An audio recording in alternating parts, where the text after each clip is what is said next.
오늘 하나님 말씀은 갈라디아 5장 22절로 24절 말씀입니다.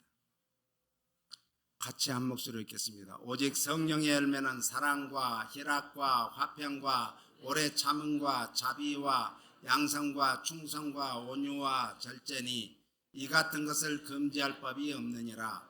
그리스도 예수의 사람들은 육체와 함께 그 정욕과 탐심을 십자가에 못 박았느니라. 아멘. 오늘 이제 마지막 시간으로 마태복음 5장 5절에 온유한 자는 복이 있나니 저희가 땅을 기업으로 받을 것이며, 온유한 자는 어떻게 땅을 기업으로 받을 수 있죠? 온유한 자가 땅을 기업으로 얻게 되면 자기의 노력이나 사람이 주는 것이 아니라 온유한 자 안에 계시는 하나님께서 주시는 것임을 믿으시기 바랍니다. 그러므로 온유한 자의 기업은 쟁취해서 얻은 기업이 아니라 하나님이 주신 은혜의 선물임을 믿으시기 바랍니다. 그래서 창세기 37장 12절로 17절에는 요셉의 성품에 대해서 말씀하고 있습니다. 요셉의 일상생활의 단면을 보여주는데, 요셉은 부모님께 순종하는 사람이었다. 오늘 이제 십계명의 제일 중요한 사람에게 제5계명의 사람에게 제일 중요한 것은 뭐예요? 내 부모를 공경하라죠. 그래서 이 요셉이 부모님께 순종적이었다는 것을 알 수 있습니다. 이것이 온유한 자입니다. 맡은 사명에 충성을 다했습니다. 더 나아가서 형제들을 진심으로 사랑하고 용서했던 성품을 가진 요셉이었습니다. 남자들은 언제 그 사람의 성품을 알 수 있는가 하면은 군대 가서 이제 군 생활을 오랫동안 이렇게 2년 3년 하다 보면은 상대방의 성품이 다 나와요. 거의 남자들만 사는 세계에서 성품들이 다 나와요. 이 모양 저 모양으로 나오게 돼 있어요.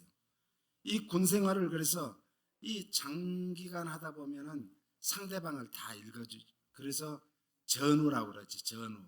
예. 그래서 우리 군대 가서 부르는 노래가 전우의 시체를 넘고 넘어, 전우의 시체를 넘어서 우리는 그 전쟁터에서 피로 맺은 그런 혈육과 같은 우정을 가진 사람들이다, 이런 뜻이죠. 우리는 어디에서 알 수가 있죠? 사람은 이제 이렇게 가까이 지내도 이해관계에서 상대방을 알 수 있어요. 이해관계가 어떻게 되느냐에 따라서 상대방을 알 수 있는 것이죠. 어려울 때 보면 또 알 수 있어요. 어려울 때 보면. 그래서 사람은 어려움을 닥쳐보면 진실로 저 사람이 나와 친구인지 아닌지, 나를 사랑하는 사람인지 아닌지 알 수가 있는 거죠. 자기가 또 언제 알 수 있는가? 그 사람의 성품은 갑이 되었을 때 알 수 있어요. 그 사람이 갑인 사람이 을에게 어떻게 하는가 보면은 그 사람의 성품을 알 수 있는 거죠. 그래서 사람이 갑이 되면은, 저는 이번에 이 동영상을 보고 깜짝 놀랐어요. 전자신문. 아니, 경비서는, 미국에 10km 가지죠. 경비를 서는, 자기 아파트를 안전을 위해서 경비를 서는 경비 아저씨한테 젊은 애가 가가지고 우리가 당신 월급 주니까 내 말을 들으라고. 그래서 무슨 말을 듣냐, 안 듣는 게 뭐가 있냐, 그러니까 막 자기 개인적인 것을 막 얘기하는 거예요. 이 물건도 막 우리 집 앞에까지 들여다 달라고. 그 내가 물건을 들고 가면 여기에 지금 사람이 드나거려도 모른다, 그건 안 된다. 그러니까 아니 그 연세 드신 분을 때렸어요. 참, 사람은 그러니까 갑이 되어 보면 그 사람이 어떤 사람의 성품을 가졌는가를 알 수 있어요. 회사의 오너가 자기 마음대로 하는 것은 오너가 아니에요. 회사의 오너는 이 직원들이 잘 자기 맡은 일을 잘할 수 있도록 격려해주고 위로해주고, 할렐루야, 자꾸 북돋아 주는 거예요. 이것이 오너죠. 갑이죠. 그래서 우리는 갑을, 내가 갑이었을 때, 누구든지 갑일 수가 있어요. 또 어떤 사람은 식당에 가서 큰소리 빵빵 치는 사람들이 있어요. 그런 것은 참 어리석은 거예요. 그분이 자기보다 갑일 수가 있어요. 그래도 그런 데서 지금 일을 하잖아요. 그러면 그 사람을 공손히 해야 되지 않아요? 우리 LA에서 잘 아시죠?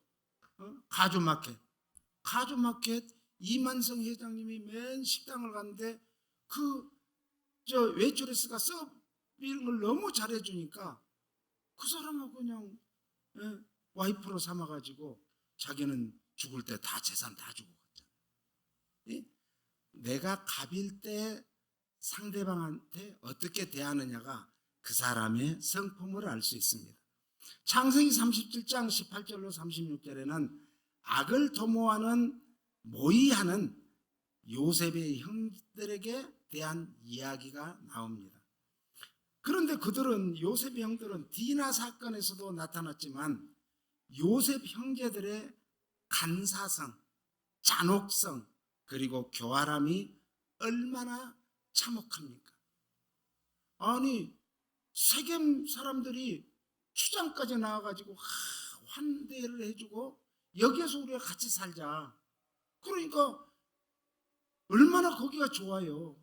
그럼에도 불구하고 이 디나 사건으로 인해 가지고 꾀를 부리죠. 꾀를 부려가지고 다 죽여버리고 맙니다.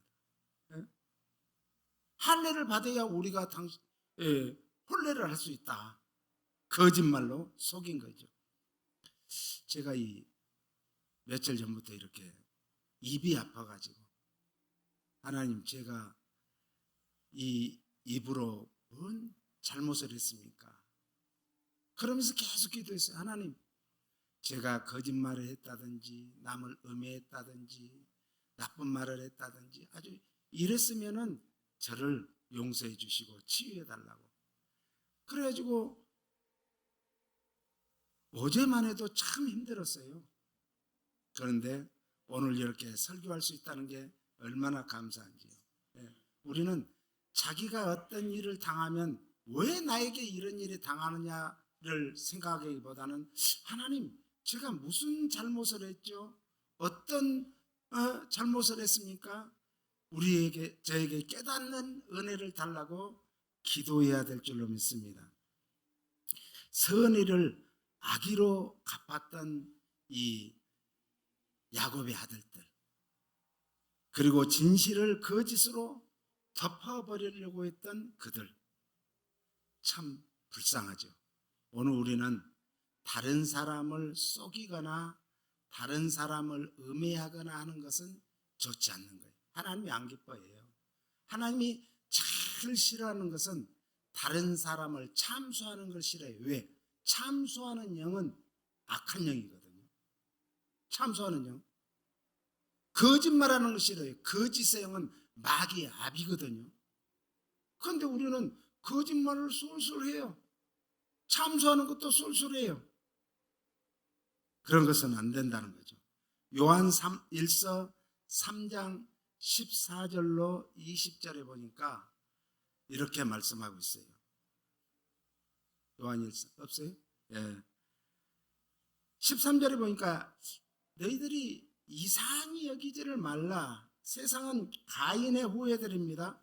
그러므로 세상은 교회를 미워하고 성도들을 미워하는 것을 이상히 여기지 말라는 거예요.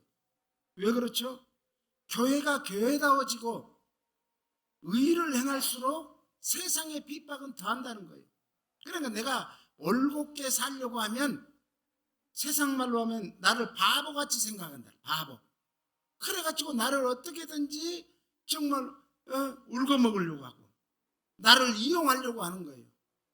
우리가 교회가 핍박을 받는 것은 교회가 교회다운 그런 삶을 살기 때문에 그러는 거예요. 우리 성도가 밖에 가서 정말 속임을 당하고 사기를 당하고 거짓을 당한다 할지라도 우리는 왜 그래요? 내가 하나님 앞에 올곧게 살려고 하니까 이런 일도 있었구나. 그리고 그것을 훌훌 털어버리고 하나님께서 잃어버린 것을 다시 회복해 주실 것을 믿고 기도해야 될 줄로 믿습니다. 이것이 이제 조금 과해지면 세상 사람들은 아주 짓밟아버려요, 우리를. 그럴 때 우리는 이 지렁이도 밟으면 뭐 한다고요? 꿈틀거린다. 아무 힘없는 것 같은 그 지렁이도 밟으면 꿈틀거리듯이 우리는 그때는 악한 영들을 향해서 뭘 해야 돼요? 선포를 해야 돼요. 예수 그리스도의 이름으로 물리쳐야 될 줄로 믿습니다. 악한 영들에게는 대적을 알아요. 대적. 물리쳐야 돼요. 예? 기도로 물리쳐야 돼요. 14절에 보니까 사랑은 율법의 일부가 아니고 사랑은 율법의 전부요 완성이다라는 거예요. 그래서 로마서 13장 8절에 피차 사랑의 빛 외에는 아무에게든지 아무 빛도 지지 말라. 남을 사랑하는 자는 율법을 다 이루었느니라. 할렐루야. 그래서 우리가 사랑하며 살아야지 다른 사람을 어떻게 하면 짓밟고 내가 그 위에 일어서려고 하면 안 돼요. 세상의 논리는 다른 사람을 짓밟고 내가 그 위에 일어서는 거지만 하나님의 논리는 나도 살고 다른 사람을 살려주는 거예요. 내가 살아야 다른 사람을 살리지. 나는 죽고 다른 사람 살리는 게 아니에요. 내가 살아야. 그래서 우리는 예수 믿는 사람은 영원히 살아있는 거예요. 그래서 우리가 살아있으면서 그 아직 믿지 않고 또 실족해 있는 사람들을 우리는 이끌어내는 것이 사랑인 것이에요. 그래서 사랑은 소극적으로 하는 것은 사랑이 아니다. 사랑하라는 규범을 넘어서 적극적으로 남을 향해서 자기의 모든 것을 열어 보이고 내어주는 것이 진정한 사랑이라는 것입니다. 그래서 다 이루었다. 주님은 십자가에서 뭐라 했어요? 다 이루었다고 하셨어요. 왜요? 자기의 모든 것을 열어주고 내어주고 아니 물 한 방울 피 한 방울까지 남김없이 다 주셨어요. 이 다 이루었다는 것은 현재 완료형으로 사랑하는 자에게 있어서는 그 율법의 요구가 완성된 것이나 다름이 없다라는 뜻입니다. 그러므로 인간에 대한 온유함의 세 가지는 박해를 참는 거예요. 고난을 참는 거예요. 문제를 참는 거예요. 어려움을 참는 거예요. 믿음으로 끝까지 참는 거예요. 두 번째는 박해하는 자들을 우리는 용서하는 거예요. 요셉은 박해하는 자들, 자기를 죽이려고 했던 형들, 아니 노예로 팔려갔습니다. 억울하게 감옥살이를 했습니다. 그랬던 요셉, 천추의 한이 가슴에 매 있을지라도 그 한을, 그 아픔을, 그 고통을 오히려 사랑으로 용서로 덮어버리고 말았습니다. 그리고 세 번째는 악에 대하여 악으로 갚지 말고 선으로 보답하여 악에게 지지 말고 선으로 악을 이겨야 된다는 거예요.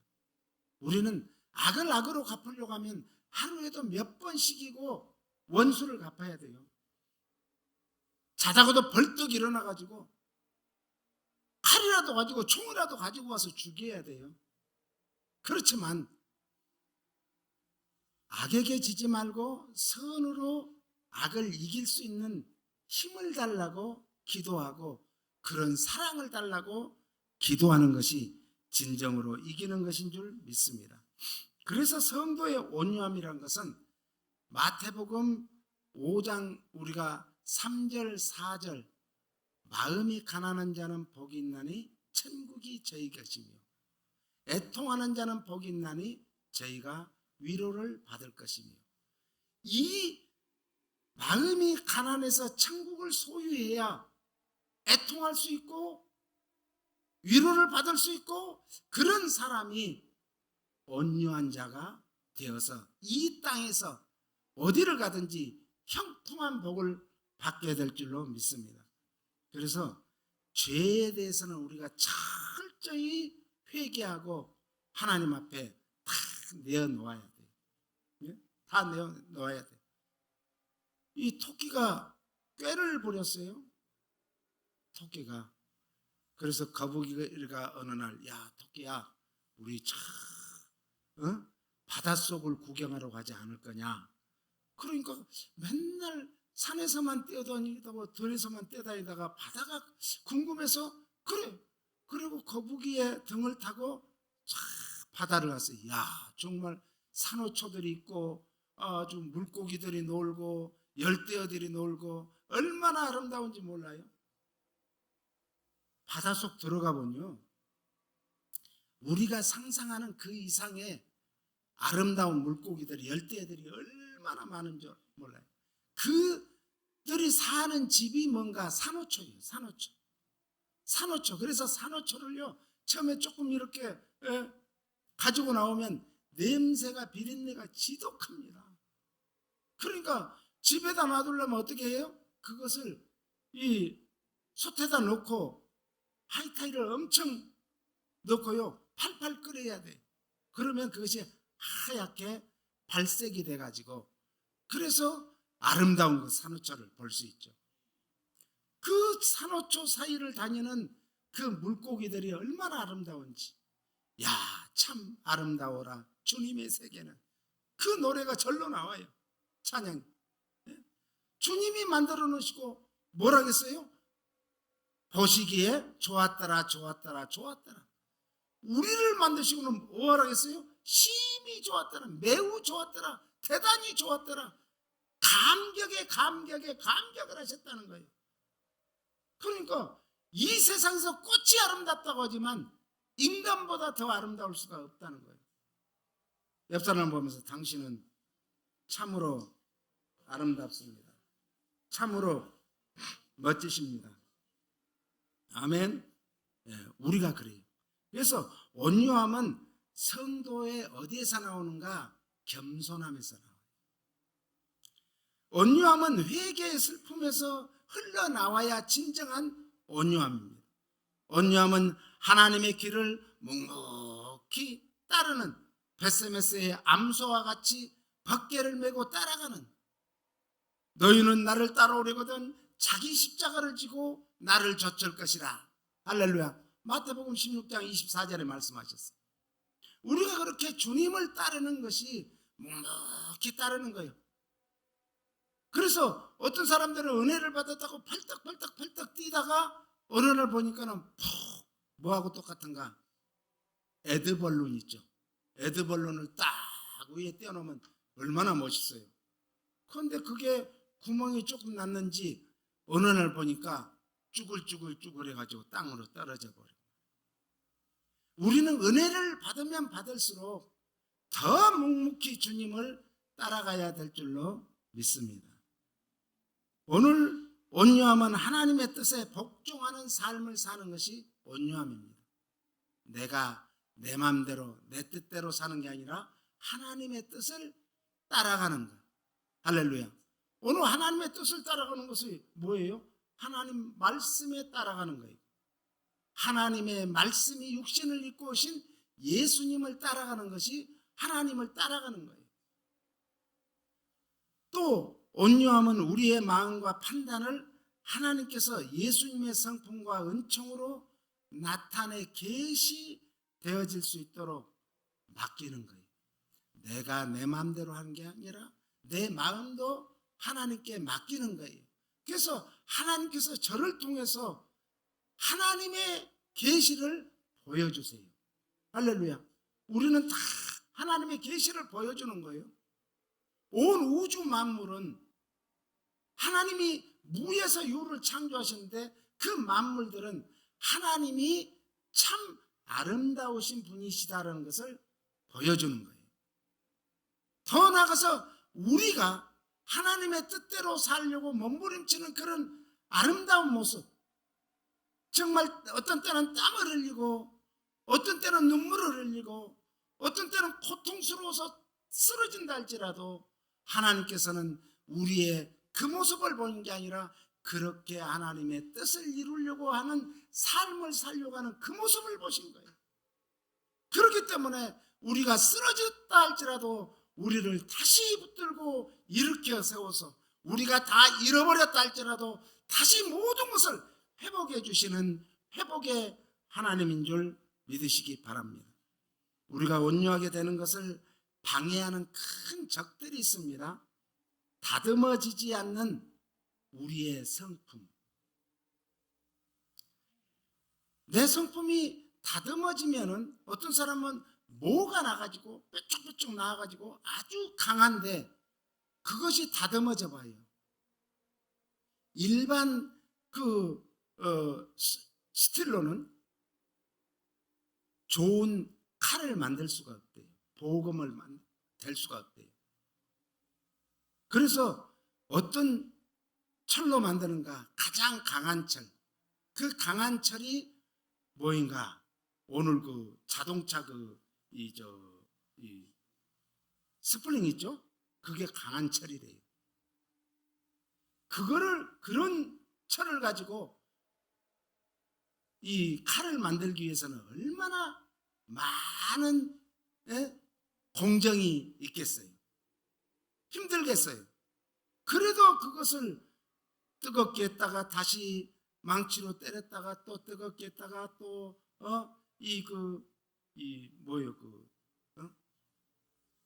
냉각수에 넣었다가 또 나중에는 마지막에는 기름은 물은 100도에서 끓지만은 기름은 어떻죠? 1000도에서도 막 끓는 기름이 있잖아요. 수백 도에서 끓기 때문에 거기에다가 이제 복음을 넣어서 마지막 검을 만든다 하죠. 우리의 모난 성격들이 나쁜 게 아니에요. 사람은 다 다르게 태어나게 돼 있어요. 한 형제, 아니 쌍둥이가 한 배에서 같은 날 나왔어도 다르대요. 그런데 같을 수가 없죠. 그런데 다른 사람들이 볼 때는 누가 언니인지 동생인지 모르는데 엄마는 안 돼요. 엄마는. 그래서 이 성품이 다 달라요. 그런데 그것이 다듬어만 지면 진짜 대단한 하나님의 일꾼들이 되는 거예요. 그래서 이제 우리는 하나님의 존귀한 일꾼들이 되기 위해서 나의 성품을 탓할 게 아니라 하나님, 나의 성품을 어떻게 해달라고요? 하나님의 손으로, 하나님의 능력으로 내 성품을 다듬어 주세요. 하나님이 쓰시기에 가장 합당한 도구가 되도록 다듬어 달라고 기도해야 될 줄로 믿습니다. 또 이제 우리가 온유하게 되지 못하게 하는 것들이 있는데 그건 뭐인가? 조바심. 조바심 참, 사람이요, 조바심이 있으면 자기의 역량이 예를 들면 100이다 그러면 조바심이 있으면 30%밖에 역량을 발휘하지 못한다. 70% 이상은 발휘할 수가 없는 거예요. 우리가 조바심을 내서는 안 돼요. 지금 경기가 안 좋다, 뭐 한다, 이런다 해서 조바심 내면 안 돼요. 꿋꿋이 하나님 앞에 서가지고 하나님, 이때를 잘 지나가게 해주세요. 우리 속담에는 소낙비가 올 때는 뭐 하라겠어요? 피하라고 했어요. 지혜예요, 지혜. 지혜는요, 피할 때 피할 줄 아는 것이 지혜예요. 무조건 돌격을 하는 것이 지혜가 아닙니다. 앞에가 지금 낭떠러지가 있는데 안개는 자욱한데 막 뛰어가면 되겠어요?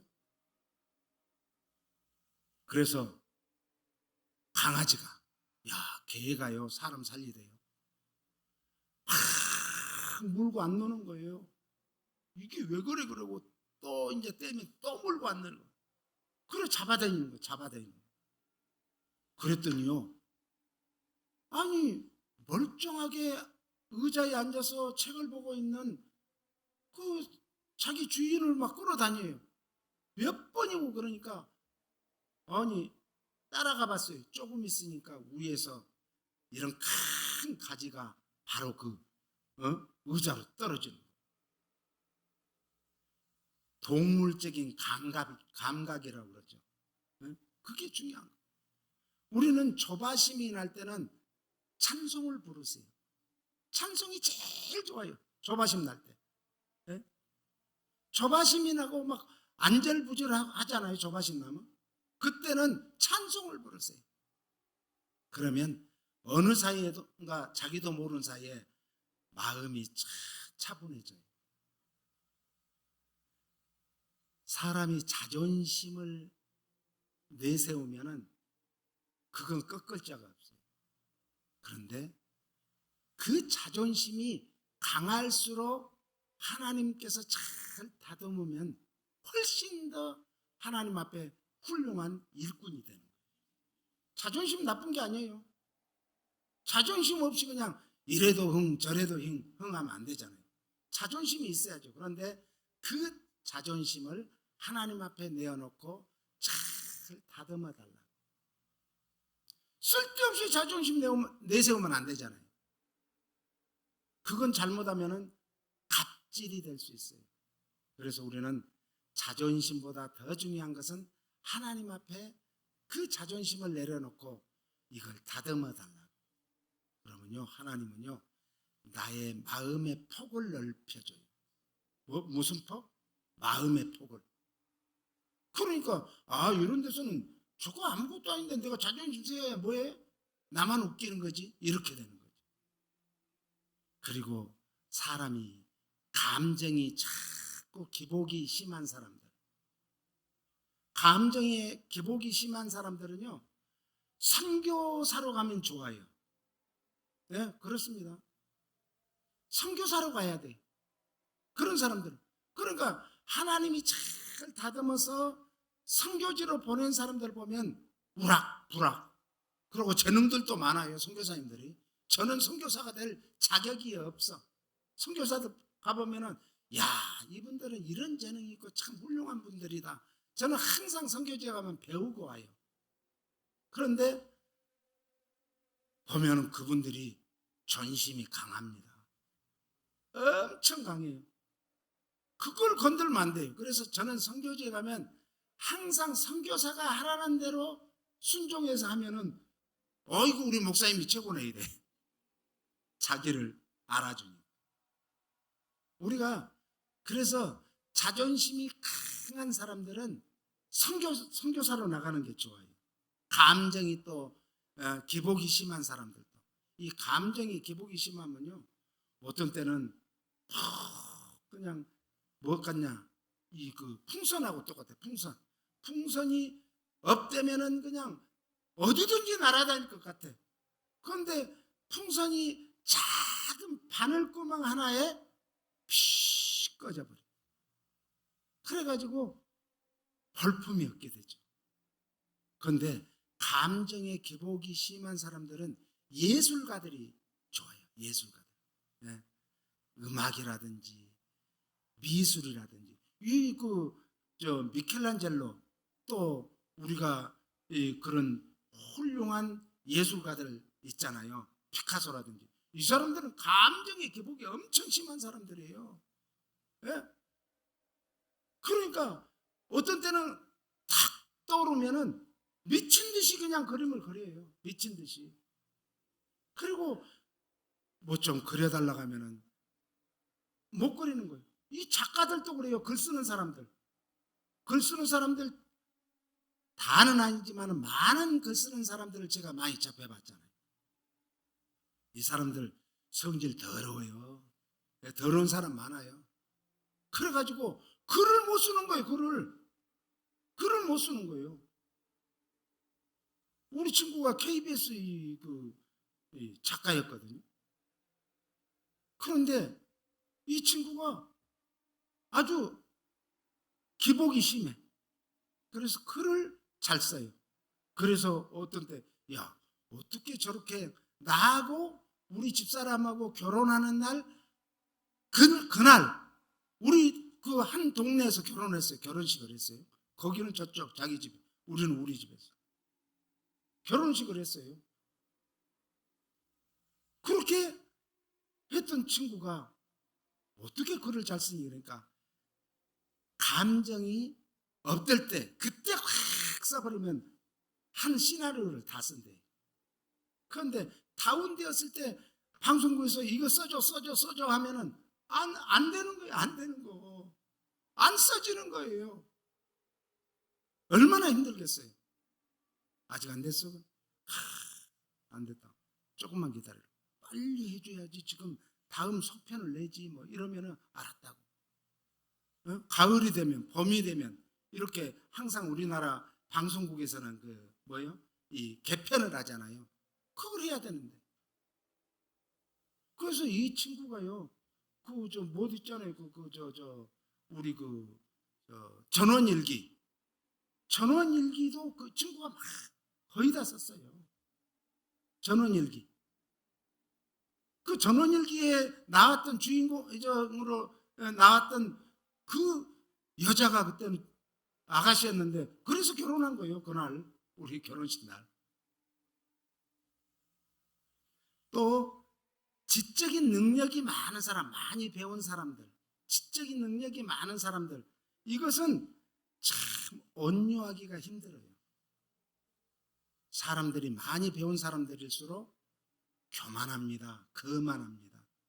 돈을 많이 가진 사람이 거만합니다.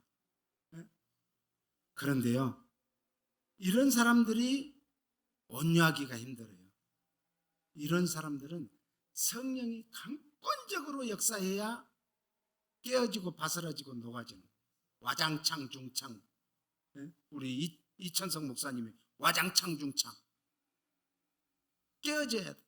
누가 그랬어요? 바울이 그랬어요. 사울이라는 청년이 최고였잖아요. 가문으로나 또 학문으로나 또 자기 직업으로나 최고였어요. 그랬는데 예수님 만나니까 다 깨지고, 내가 지금까지 최고로 여겼던 것들이 배설물 맛도 못하다. 할렐루야. 지금까지 내가 최고로 여겼던 학문이 초등학문 맛도 못하다. 국민학생 맛도 못하다는 거예요. 별것 아니에요. 우리는 때로는 의지적인 결단을 못하면 안 돼요. 의지적인 결단이 결국은 이제 온유하게 되는데 방해가 되는 거예요. 의지적인 결단할 때는 해야 됩니다. 내가 지금 가을이 됐으니까 새벽 기도를 해야지.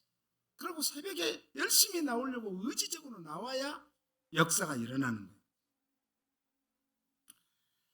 세상적인 양심, 자기 자신의 의, 자기 자신의 생각, 세상적인 윤리, 도덕, 또 아집, 삶의 방식, 이런 것들이 다 온유함을 방해하는 것들이에요.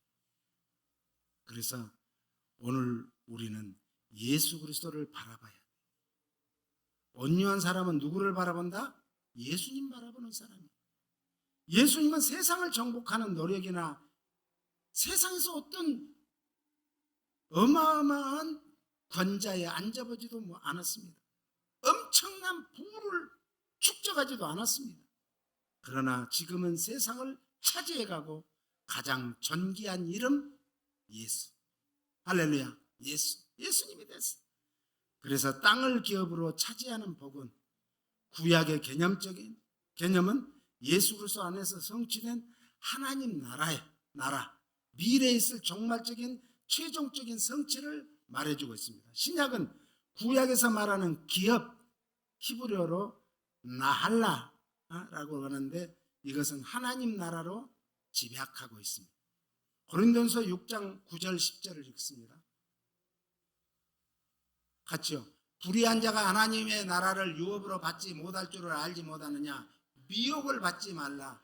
음란하는 자나 우상 숭배하는 자나 간음하는 자나 탐색하는 자나 남색하는 자나 도적이나 탐남하는 자나 술 취하는 자나 후욕하는 자나 토색하는 자들은 하나님의 나라를 유업으로 받지 못하리라. 할렐루야. 당시 고린도 교회에 만연된 죄악들이 다 열거되어 있어요. 오늘날 이 세상의 죄악들이 지금 관양한 같이 고린도 교회가 문제도 많고 탈도 많고 참 죄악도 많았던 것이에요. 성적인 타락은 우상숭배. 우상숭배하던 사람들이 당시에 성적인 타락이 엄청나게 많았어요. 그런 서로 그 성적 타락과 우상과 이단과 이 성적 타락과 다 연결되어 있어요. 연결되어 있어요. 이 세상에 많은 이단들 중에 한국의 이단들이 많아요. 통일교는 피갈림을 해서 이 전부 그 안에 있는 자기들끼리 리더들하고 이렇게 섹스를 해야 된다는 거예요. 이건 말도 아닌 거예요. 그런데 거기에 빠져요 또. 왜? 미혹되니까. 이 당시 고린도 지역에도 이방 신전들은 성적 타락의 온상이었어요. 어떤 신전에는 그 시중 드는 여인들이 1,000명이나 있었어요. 1,000명. 구약의 이 르호보암과 여로보암이 남과 북으로 이렇게 나눴죠. 북쪽에서는 사방에 산당을 세우죠. 1,000명 정도 있었다는 거예요. 1,000명 정도. 그 사람들이, 그 여인들이 시중을 드는 게 아니라 거기에 오는 사람들하고 전부 섹스를 한 거예요. 동성애 오늘 참 무시무시한 겁니다. 미국은 지금 오바마 대통령 이후에 동성애가 미국을 주도로 해갖고 세계 다 이렇게 퍼졌습니다. 또 후욕, 술 취함과 관련된 말로 난폭한 행동, 욕설, 행설수설, 마음이 없는 말, 진정성이 결여된 언어를 사용하면 안 된다는 거예요. 그래서는 하나님 나라를 유업으로 받을 수 없습니다. 대인관계에서 발생하는 죄악들을 말하는 거죠. 이 토색이라는 것은 권력의 힘을 이용해서 가난하고 힘없는 자를 착취하는 거예요. 이게 토색이에요. 절대로 힘이 있다 해서 내 힘을 약한 자에게 보여주면 안 돼요. 따라서 내가 힘이 있을 때 강한 자에게 보여줘야 된다. 할렐루야. 그 힘을 강한 사람한테 보일 수 있어야 돼요. 그런데 약한 사람, 안 그래도 바람만 불어도 쓰러지고 정말 눈만 와도 쓰러지고 햇빛만 쬐어도 쓰러지는 그런 약한 사람을 짓밟는다? 이거는 짐승만도 못한다. 꼭 짐승만도 못한다. 이성일은 그래서 성경에는 짐승과 같다 그랬어요. 짐승. 그러므로 고린도 교회에 만연된 죄악성을 고발하여 더 나아가 그들의 수치스러움을 깨닫게 하고 성도의 본연의 사랑과 순결성을 깨닫게 해주기 위해서 오늘 고린도전서에 말씀하고 있어요. 죄악을 가지고는 하나님 나라를 상속받을 수 없기 때문에 그렇습니다. 그래서 성도는 구약에서나 신약에서나 하나님 나라의 상속은 오직 예수 그리스도를 믿고 예수 그리스도를 닮아서 예수 그리스도를 쫓아가는 것인 줄 믿으시기 바랍니다. 그러므로 온유한 자가 되시길 힘쓰시고 애쓰셔서 예수님의 성품을 닮아가서 하나님 나라를 준비하며 이 땅에서 믿음으로 살아가는 우리 풍성한 교회 성도들이 되시기를 바랍니다. 그래서 이 땅에서 삶도 하나님 나라에서 삶이 되시고 영원한 하나님 나라를 상속받으시는 우리 풍성한 교회 성도들이 되시기를 예수님 이름으로 축원합니다. 그렇습니다. 주님, 오늘 우리가 세상에 살면서 우리의 있는 것, 어떤 사람은 자존심을 내세우고 어떤 사람은 돈을 내세우고 어떤 사람은 정말 권력을 내세우고 어떤 사람은 자기의 가진 것을 내세우지만 우리는 오직 십자가에서 우리를 위해서 피 흘려 돌아가시고 우리를 구속해 주시고 구원해 주시고 다시 오시겠다고 우리를 위해서 예비하시고 다시 오시겠다고 약속하신 그 예수님을 믿고 따라가기 원합니다. 우리 귀한 평산교회 성도님들이 그런 믿음으로 이 땅을 온유한 자들에서 이 땅을 어디를 가든지 차지하고 정복하고 다스리는 그 위에 누리는 복을 주시옵소서. 예수님 이름으로 축복하고 기도합니다. 아멘.